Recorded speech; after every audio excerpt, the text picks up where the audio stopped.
nyanyi pakai bahasa Padang. Yes, bener. Judulnya adalah Tahalang Restu. Tahalang Restu. Coba kayak gimana sih? Udah kalau sampai Ada mampus, gue disuruh jengkok dangdut lagi. Coba. Kau bagaikan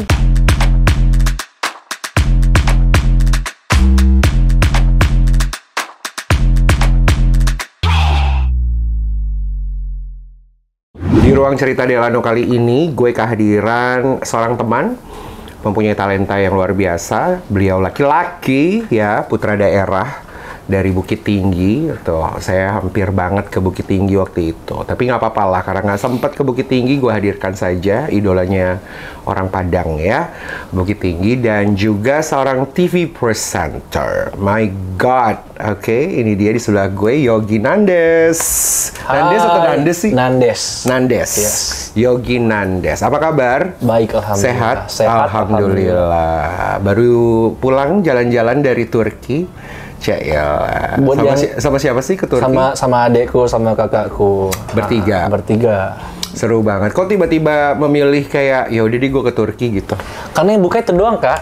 Apa? Yang buka waktu itu yang paling cepat pengurusannya yaitu tanpa bla bla bla visa dan lain-lain kan. Iya sih, kalau untuk jalan-jalan deket ya. Terus udah gitu tadinya mau bukan ke sana, pengen Switzerland, tapi permasalahannya itu aku Sinovac.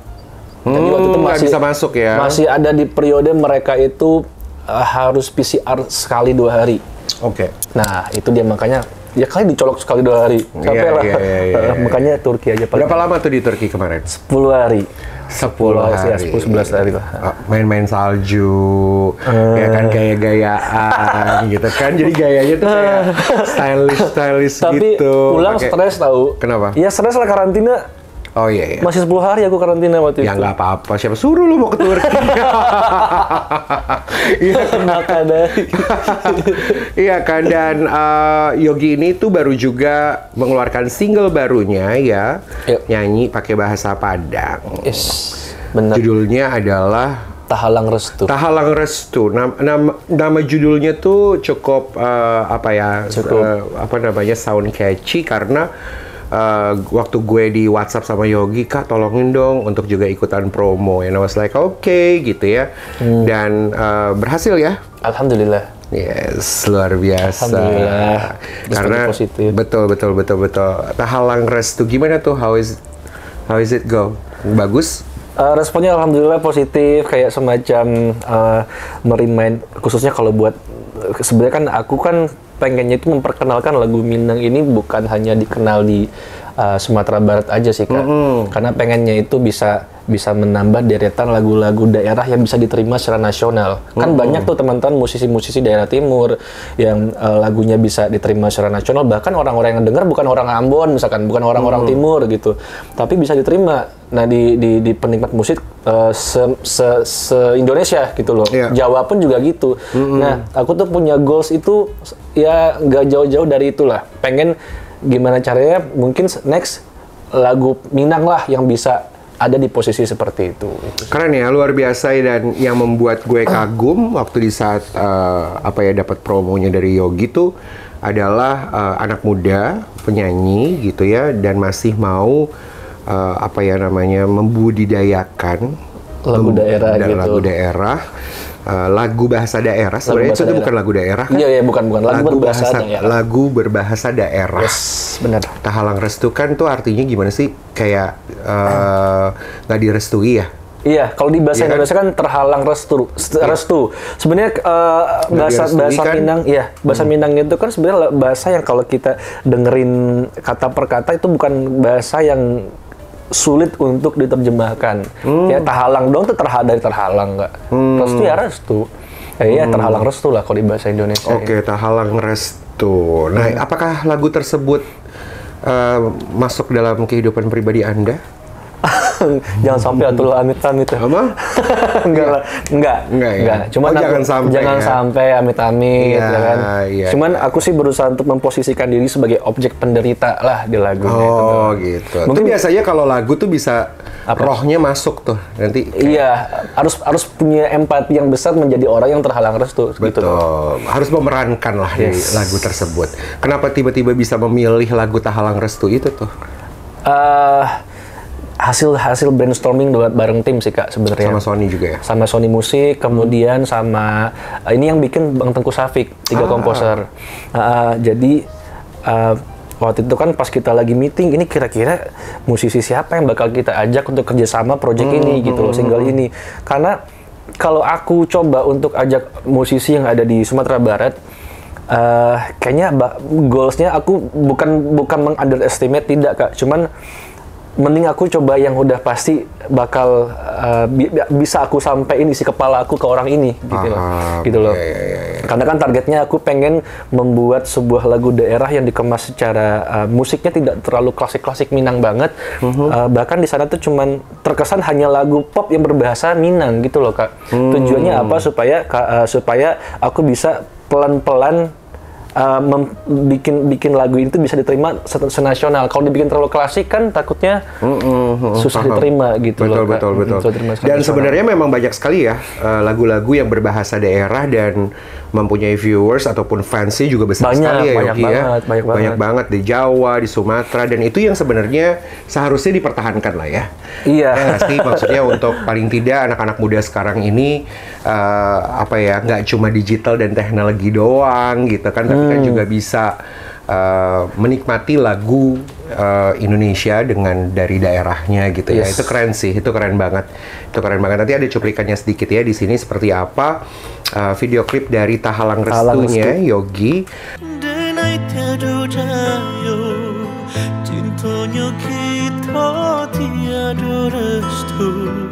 Simple sih ya sebenarnya video klipnya ya. Simple. Lebih agak sedikit marah-marah sebenarnya bapak-bapak.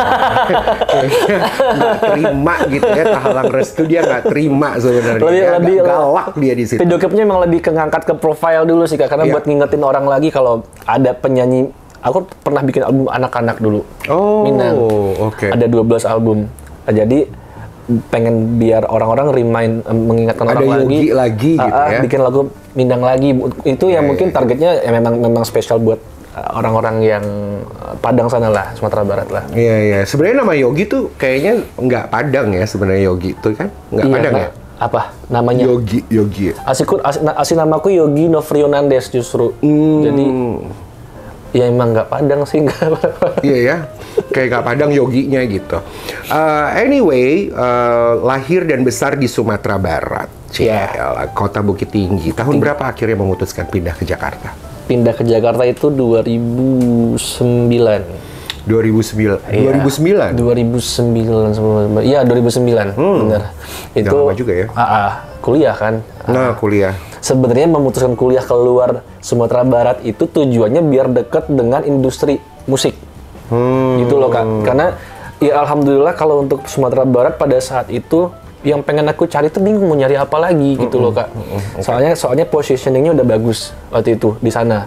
Kalau seandainya aku nggak ngelangkah lebih lagi ya bakal gitu-gitu aja kan. Nah jadi tuh pengen coba cari peluang yang bisa terjun secara nasional waktu itu Kak. Jadi pilih kuliah keluar dari Sumatera Barat itu tujuannya itu. Pengennya Jakarta awalnya, cuman dapatnya Bogor IPB. Ya udahlah, deket lah Bogor, Jakarta masih bisa kejangkau gitu. Iya. Tujuannya itu sebenarnya. Sambilan lah. Sambilan.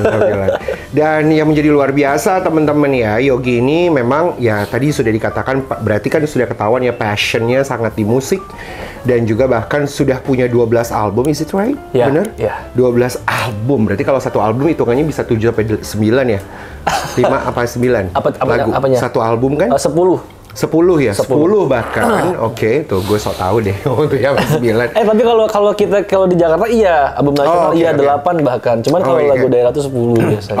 Oke. Dan dari umur 7 tahun, luar biasa. Ya, keren banget. Dan siapa sih pertama kali yang sadar akan potensi kamu? Apakah itu ibu, ayah, saudara, pacar mungkin? 7 tahun mah pacar. Nggak ada ya 7. Ada loh, sekarang lagi tren. Tapi sekarang ya anak-anak sekarang ya. Hati umur 7 tahun. Yang paling nyadar pertama itu mamaku lah. Karena aku memang dilahirkan dari keluarga bisa nyanyi semua. Dari keluarga mama. Satu rumah juga bisa nyanyi itu semuanya? Kakak-kakak, adik-adik? Kalau yang ada kakak adekku enggak, cuma adekku masih ada lah seni-seninya. Cuman ya kayak omku, tanteku, macam-macam lah, opa, nenekku. Nah, itu semua bisa nyanyi gitu loh, Kak. Dan mama tuh paling sadar lah ya potensi kamu tuh ada di nyanyi. Ya, benar. Sebenarnya itu juga gara-gara mamaku dulu kan juga kayak ngajar nyanyi anak-anak. Nah, jadi tuh kayak banyak orang-orang yang datang ke rumah dulu buat belajar nyanyi. Jadi tuh aku semacam kayak apa yang mamaku ajarin ke orang itu, aku dengerin, simak gitu loh, Kak. Tanpa berniat untuk terlalu nyimak banget, enggak, cuman karena setiap deketan gitu loh, otomatis kerekam gitu, Kak. Jadi nyoba-nyoba sendiri, otomatis mamaku juga nyadar, oh anak bisa gitu. Iya. Akhirnya ya udah. Yogi usia berapa sih sekarang? Sekarang 29. 29 tahun, guys. Single? Yes. Ih, kok cewek nih ya, kayaknya udah boleh langsung DM Yogi ya di sana, Yogi Nandes. Oke, Yogi. Ya. Tadi interesting ya, artinya memang dari kecil dan mamah tuh ya paling tahu lah your potential, ada potensialnya untuk ya anak gue nih kayaknya bisa nyanyi, ya kan? Sebelum mengikuti ajang pencarian bakat di genre dangdut, kabarnya sebelumnya sempat ikut juga yang namanya Idol dan X Factor. Bener ya?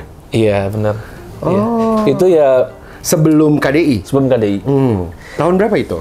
2000 X Factor zamannya setelah Fatin. Siapa tuh? X Factor yang kedua. Nah, itu aku ikut. Permasalahannya adalah aku waktu itu sebenarnya kalau dibilang jalannya sih digampangkan, dimudahkan. Alhamdulillah lolos sampai beberapa tahap. Nah, cuman permasalahannya kalau waktu itu aku berpikir lagi pada saat itu aku udah jadi pegawai salah satu perusahaan BUMN lah ceritanya. Waktu X Factor. Yes, waktu X Factor. Oke. Jadi kendalanya adalah pada waktu itu aku ada training ceritanya. Training dari kantor buat karyawan tetap lah waktu itu. Terus udah gitu, aku mikir itu tuh audisi sama audisi berikutnya itu bertepatan dengan aku training ini, Kak. Training ini kalau dilewatin ya nggak jadi, berarti karyawan tetap gitu loh, Kak. Terus akhirnya aku mikir gini, X Factor itu ajang-ajang serupa lah. Mau X Factor, apakah Idol, apakah apapun itu ajangnya, yang aku lihat tidak selamanya orang-orang yang punya potensi suara bagus, packaging bagus, itu lolos. Gitu. Ada satu faktor ya, faktor luck itu lah, Kak. Segimanapun lu bagus, segimanapun kualitas lu, tapi kalau ternyata Tuhan belum kasih ya nggak akan juga gitu loh. Jadi aku gambling gitu loh, Kak. Ini nggak pasti lolos gitu loh, Kak. Ya kalau lolos, kalau nggak gimana? Aku berhenti. Aku mengundurkan diri, nggak melanjutkan ke tahap berikutnya. Di waktu kapan itu? Waktu udah berapa banyak? Aku lupa ya, itu udah berapa tahap yang aku lewatin ya. Nggak inget sih udah berapa tahap. Kalau gue jadi jurinya tuh di saat itu tuh kan, atau gue soimah gitu. Waduh. Kan? Gue langsung bilang ini, mau ngapain lo dari pertama lo ikut-ikutan ajang-ajang kayak begini lo? Buang-buang waktu lo, bikin capek gue aja lo, komentar-komentar lo. Masalah buat lo. Gimana sih lo sekarang lo udah mau nyerah doang gitu kan? Kalau gue, apalagi Mae itu kan pasti, pasti. Nangis tuh pasti Yogi. Aku tuh gambling, Kak. Maksudnya kalau seandainya kalau lolos, Kak, gimana?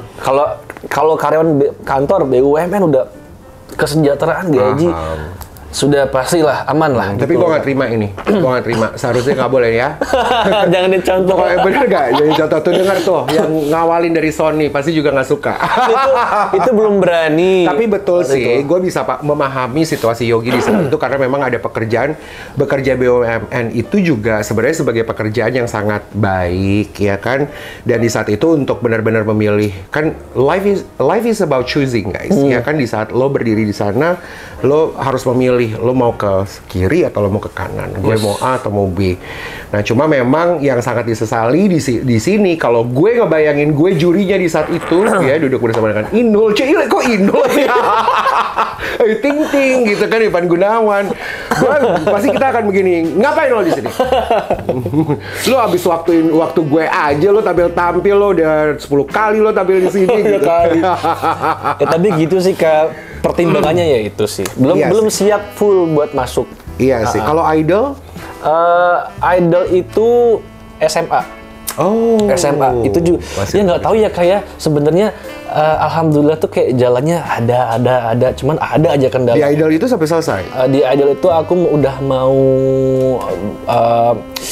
babak eliminasi pertama waktu itu udah mau workshop sebelumnya eliminasi pertama. Nah itu aku mengundurkan diri juga UN.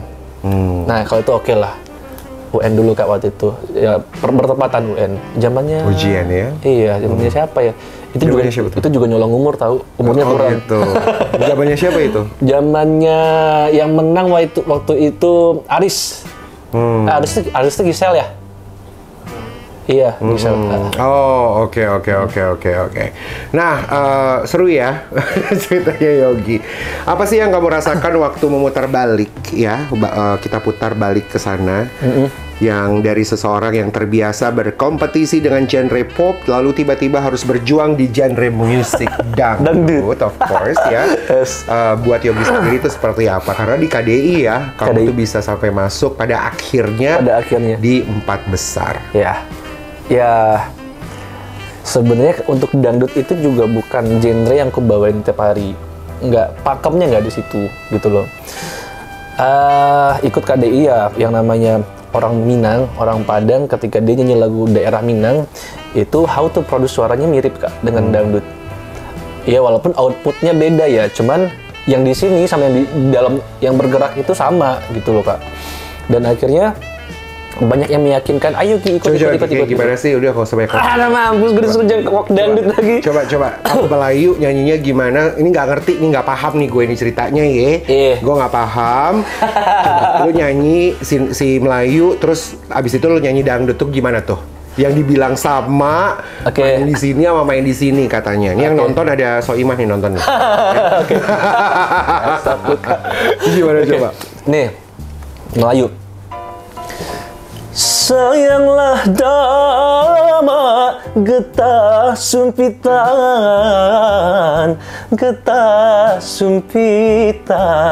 Nah, Melayu kan.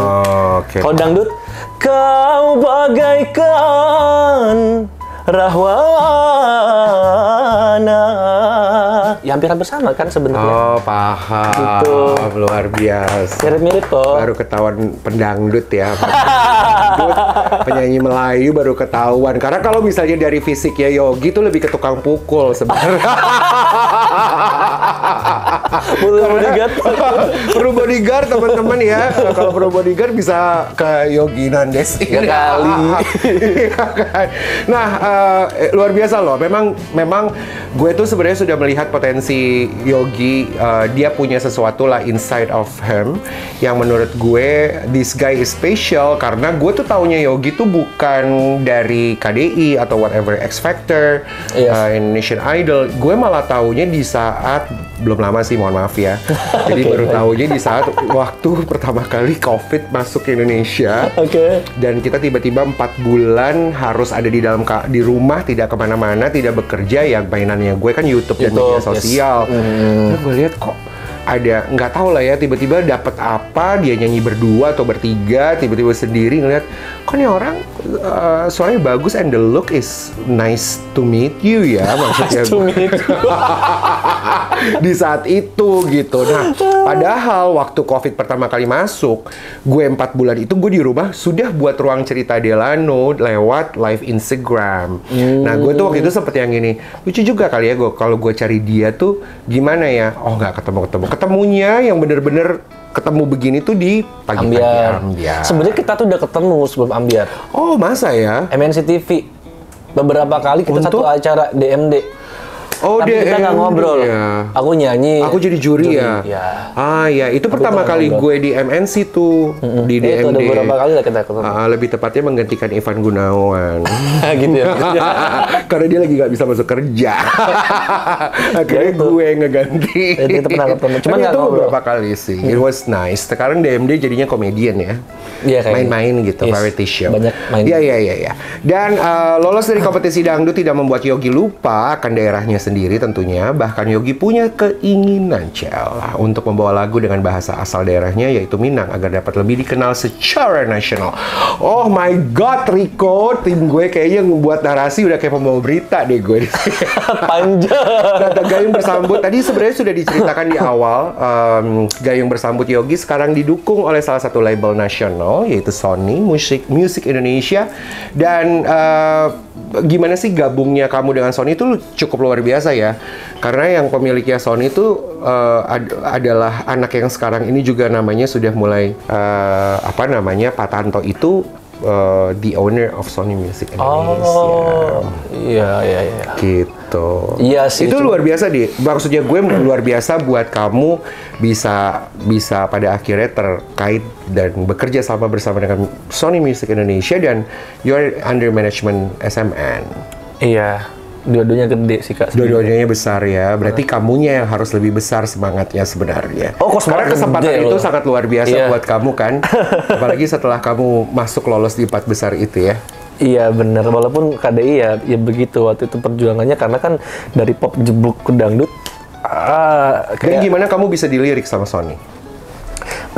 Di liriknya memang jadi gini. Kok nggak dilirik sama Cynthia sih? Diliriknya sama Sony. Gimana sih? Gua agak bingung deh. Enggak. Jadi ceritanya aku kan udah under Star Media Nusantara SMN. Jadi setelah dari KDI sampai sekarang aku masih setia banget. Angkatanku cuma aku doang sekarang yang ada di situ. Nah, jadi dari Cuma kamu satu-satunya tertinggal. Iya, angkatan aku selebihnya udah mencar semua. Jadi dari pihak Sony-nya itu bilang sama ke SMN buat ngajak aku buat gabung. Awalnya bilangnya pop Melayu, mikirnya gitu ke aku. Pop Melayu. Oh oke lah, pop Melayu masih aman lah. Ayo, aku mau gitu loh Kak. Terus tiba-tiba dipanggil ke kantor. Ini tuh bakal jadi pop Minang. Dia bilang gitu, berbahasa Minang. Ya dikasih tahu lah aku alasannya kenapa bikin berbahasa Minang dan lain-lain. Terus benefitnya apa kira-kira, prospek kedepannya seperti apa kira-kira kalau kita bikin berbahasa Minang gitu. Dengan pertimbangan-pertimbangan banyak yang sudah berhasil mendapatkan perhatian masyarakat dengan lagu Minang dengan jumlah viewers yang sekian, yang gila-gilaan di lagu Minang. Terus udah gitu aku mikir gini loh ke awalnya nggak mau, jujur nggak mau. Aku pikir gini, downgrade dong gue gitu. Gue dulu yang udah bikin album Minang, berusaha ke Jakarta, pengen bikin album pop nasional, pop bahasa Indonesia gitu loh awal-awalnya. Bikin single kayak gitu. Kenapa harus balik lagi gitu kan? Downgrade dong, mikirnya gitu. Setelah dikasih masukan dari Mas Andre, dia adalah yang head A&R-nya Sony waktu itu. Dia kasih masukan, pertimbangannya gini. Belum ada yang bisa nerobos nasional nih Minang. Kita bakal coba. Gua sih yakin berpotensi Minang bisa dinikmati secara nasional. Karena melihat dari viewers beberapa penyanyi Minang yang itu gila-gilaan Kak. 115M, 75M. Ya kan jumlah viewersnya nggak sedikit, Kak, fantastis jumlah viewersnya. Makanya aku berpikiran gini, oh ya bener juga sih, prospek kedepannya nih ada potensi untuk bisa diterima nasional itu ada. Dan langsung kepikiran di kepala, gue kalau saya lagu Minang, gue bakal melakukan ini. Langsung berentetan di kepala aku, gue bakal mengemasnya kayak gini. Gue nggak mau sama kayak orang produksi daerah sana, dengan tujuan biar lagu ini bisa masuk ke nasional gitu loh. Iya. Sebenarnya sih it's okay ya. It's okay to stay there. It's okay untuk memilih pada akhirnya. Coba sabarnya aja dulu. Iya itu kan. Ya kan sabar. Yang namanya it's about time. Ya. Yang namanya orang pas baru tawarin yang belum mikir Kak, belum sempat berpikir detail. Ini nanti gimana, prospeknya gimana, gue bakal gimana, itu belum. Jadi langsung plek. Kok downgrade dong gitu awal-awal ya. Paham. Nggak usah pakai emosi dong. Bukan emosi, penekanan.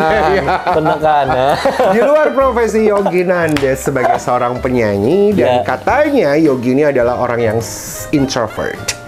Ya kan? Bener gak? Iya, introvert. Sebenarnya iya. Oh, sebenarnya iya. Sebenarnya Tapi iya. sebenarnya dari tadi dia ngomong tuh nggak introvert aja ya.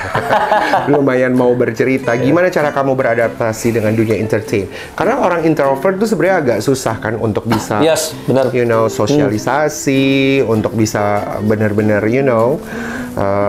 bekerja, memarketingkan diri sendiri itu sebenarnya agak susah. Iya, jadi tuh aku awal-awal cuman punya modal, gue suka nyanyi, gue bisa nyanyi. Cuman nggak tahu cara how to communicate dengan orang gitu loh, Kak. Nggak tahu caranya bisa ice breaking dengan orang, nggak tahu caranya bisa gimana orang itu bisa senang dengan kita, ya nggak mau namanya orang seorang entertainer, gimana caranya bisa bikin orang senang sama kita kan, Kak. Nah, itu tuh aku nggak punya kemampuan itu awal-awal. Terus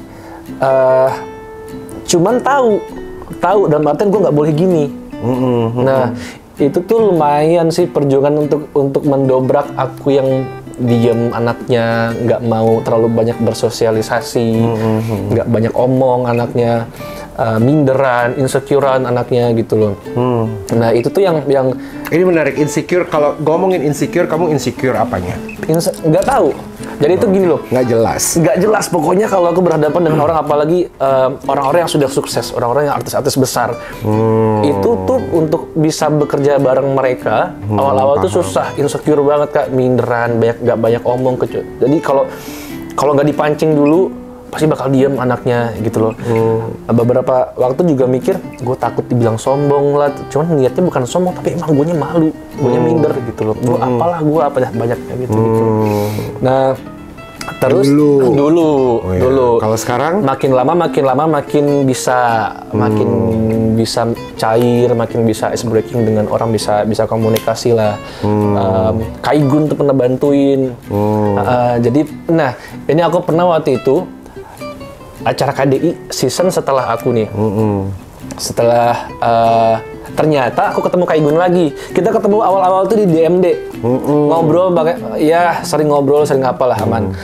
Terus beberapa bulan nggak ketemu lagi KDI season 2018 kayak kalau nggak salah. Nah, tiba-tiba ini aku season 2018 ada gue deh kayaknya.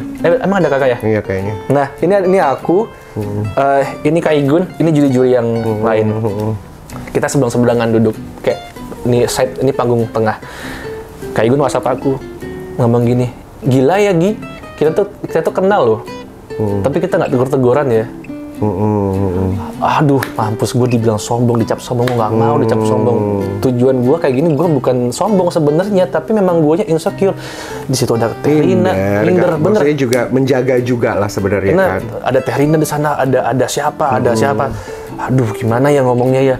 Aku berani diri, aku samperin Kaigun, Kak. Aku bukannya gimana, kamu mah sombong ini.